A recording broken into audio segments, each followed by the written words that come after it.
sinasabi ni San Pablo, yung dalawang bagay na yan na mahalaga, ang pagkamaawain at ang pagbabanal, na kung wala ito, sino man ay hindi makakakita sa Panginoon.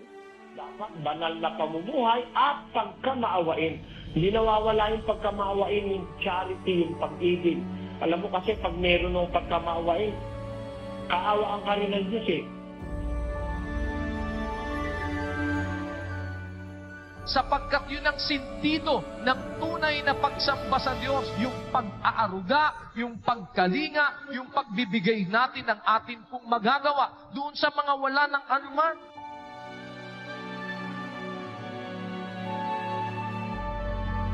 Kaya kung matututunan natin yon, nakita mo yan eh. Karanasan din naman yan na nakita ko naman sa kapatid na Eli.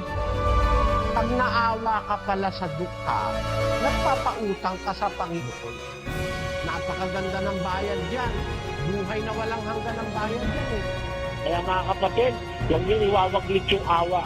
Maawa tayo sa dapat nating kaawaan. Huwag niyo iwawaglit at napakalaking puhunan yan para maawa rin ng Diyos. Tandaan niyo, para ka bigyan, dapat matuto kang magbigay. Para ka mapatawad, dapat matuto kang magpatawad. At para ka kaawaan, dapat matuto kang maawa.